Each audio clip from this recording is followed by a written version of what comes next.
RTC తెలంగాణలో మరోసారి సమ్మె సైరన్ మోగించింది. ఇప్పటికీ దాదాపు మనం చూసుకున్నట్లయితే గత నెల నుంచి దాదాపు 2 సార్లు వీళ్ళైతే సమ్మె నోటీసులు ఇవ్వడం జరిగింది. అలాగే గత నెల 13వ తారీఖున వీళ్ళు సమ్మె నోటీస్ ఇవ్వడం జరిగింది. ఈసారి కనుక మనల్ని పట్టించుకోకపోతే, మా డిమాండ్లను ప్రభుత్వం విన్నవించుకోకపోతే ఈసారి సమ్మె గట్టిగా మేము చేపడతామంటూ అధికారులు అయితే చెప్పడం జరిగింది. అయినా కూడా ప్రభుత్వం నుంచి ఎలాంటి రెస్పాన్స్ లేకపోవడంతో మళ్ళీ కూడా తిరిగి సమ్మె చేస్తామంటూ 22వ తారీఖున, ఈ నెల 22వ తారీఖున చేస్తామంటూ ఈరోజు ప్రకటించడం జరిగింది.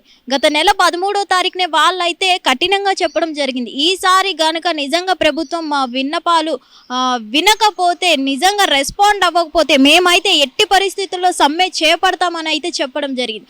అయినా సరే ప్రభుత్వం నుంచి ఎలాంటి రెస్పాన్స్ రాలేదు.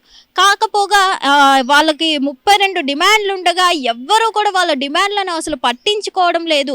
ఆర్టీసీ విలీనం అయిపోవడం వల్ల ఎలక్ట్రికల్ బస్సెస్ ఎక్కువగా వాళ్ళు అద్దెకు తీసుకోవడం వల్ల వాళ్ళ మీద భారీగా బర్డెన్ పడడం వల్ల వాళ్ళు ఎటువంటి పరిస్థితులు ఎదుర్కొంటున్నారు అనేది అయితే పట్టించుకోవడం లేదంటూ ప్రభుత్వం మీద ఈ ఆర్టీసీ వాళ్ళు ఎవరైతే ఉన్నారో వీళ్ళైతే మండిపడుతున్నారు. సో మొత్తానికి అసలు ప్రభుత్వం ఇన్నిసార్లు సమ్మె ప్రకటిస్తామని చెప్తున్నా కానీ ఎందుకు వీళ్ళ విన్నపాలను పట్టించుకోవడం లేదంటూ వాళ్ళైతే ప్రశ్నించడం జరుగుతుంది.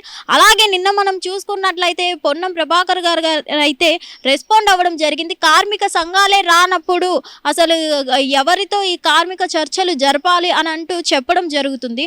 అయినా సరే జేఏసీ ఎన్నిసార్లు సమ్మె చేపడతామని చెప్తున్నా సరే ఎవరు ఆర్టీసీ అధికారులు ఎవరు ఈ చర్చకు రావడం లేదు, అట్లీస్ట్ మీటింగ్కి కూడా ఎవరు అటెండ్ అవ్వడం లేదు అంటూ జేఏసీ వాళ్ళు చెప్పడం జరుగుతుంది.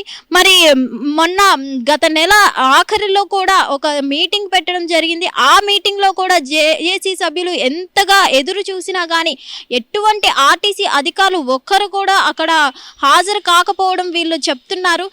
నిజంగా అసలు ప్రభుత్వం వీళ్ళ డిమాండ్లను ఎందుకు వినట్లేదు, ఎందుకు ఇంత వీళ్ళు ఎదురు చూస్తున్నా సరే ఎందుకు అట్లీస్ట్ ఒక మీటింగ్కి కూడా ఎందుకు అటెండ్ అవ్వట్లేదు, వీళ్ళు డిమాండ్లు వినడానికి కూడా ఎందుకు అసలు ఇష్టపడడం లేదు అంటూ వీళ్ళైతే మండిపడడం జరుగుతుంది.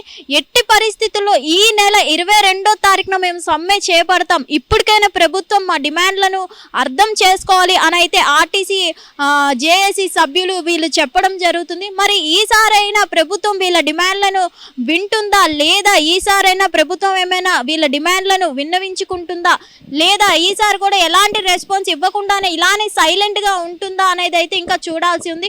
మరి ఎట్టి పరిస్థితుల్లో ఈసారి ప్రభుత్వం మా డిమాండ్లు వినకపోతే మాత్రం ఎట్టి పరిస్థితుల్లో 22వ తారీఖున సమ్మె చేపడతామంటున్నారు. మరి ఏం చేస్తారు ఏంటో చూడాలి. ప్రభుత్వం ఏమైనా రెస్పాండ్ అయ్యే అవకాశాలు ఉన్నాయా లేదంటే ఇలా ఉండిపోతారా? ఎందుకంటే గతంలో కూడా మనం చూసినట్లయితే దాదాపు ఒక 1.5 ఏడాది నుంచి ఇలా సమ్మెలు చేపడతామని చెప్తూనే వస్తున్నారు. అయినా కూడా ప్రభుత్వం నుంచి ఎలాంటి స్పందన రావడం లేదు. ఇప్పుడు కూడా గత నెల నుంచి మనం చూసుకున్నట్లయితే దాదాపు 2 సార్లు కూడా సమ్మె నోటీసులు ఇవ్వడం జరిగింది. అయినా కూడా ప్రభుత్వం నుంచి ఎలాంటి స్పందన లేదు. సో ఇప్పుడు ప్రెజెంట్ వీళ్ళు చేసినట్లయితే నిన్న కూడా మనకి ఖైరతాబాద్లో రవాణా శాఖ దగ్గర మనకైతే కార్మిక శాఖలో నిన్న కూడా ఒక మీటింగ్ జరగడం జరిగింది. అక్కడ కూడా ఆర్టీసీ అధికారులు ఎవ్వరూ కూడా హాజరు కాకపోవడం జరిగింది. సో మరి ఇవంతా చూస్తుంటే జేఏసీ సభ్యుడు కూడా రావడం జరిగింది. సో మరి ఏం జరుగుతుంది, నిజంగా ఈసారైనా ప్రభుత్వం నిజంగా స్పందిస్తారా లేకపోతే ఇలానే వదిలేస్తారా? మరి ఈసారి కనుక ప్రభుత్వం నుంచి ఎలాంటి స్పందన రాకపోతే ఈ నెల 22వ తారీఖున తొలి షిఫ్ట్ ఏదైతే ఉంటుందో ఉదయాన్నే ఆ షిఫ్ట్ నుంచే మేము సమ్మె చేపట్టడం జరుగుతుంది అని అయితే చెప్పడం జరుగుతుంది. మరి ఈసారైనా ప్రభుత్వం స్పందిస్తుందా లేదా అనేది అయితే చూడాల్సి ఉంది. హిట్ టీవీ యాప్, ఇందులో short news, live news, entertainment shows, movies, digital magazines తో పాటు మీ జిల్లా వార్తలను కూడా ఫ్రీగా చూడొచ్చు.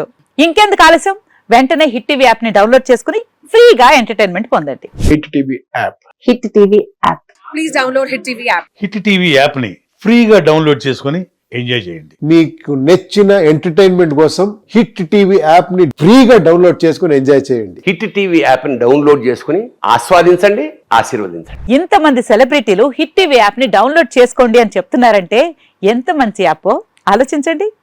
అమెరికా అమెరికా అమెరికా అమెరికాలో చదవాలనుకునే వాళ్ళకి విశ్వసనీయమైన పేరు మన శౌర్య కన్సల్టెన్సీ. UK లో 1 year masters. UK లో 1 year masters. 2 years work permit up to 5 years visa. Contact Saurya Consultancy.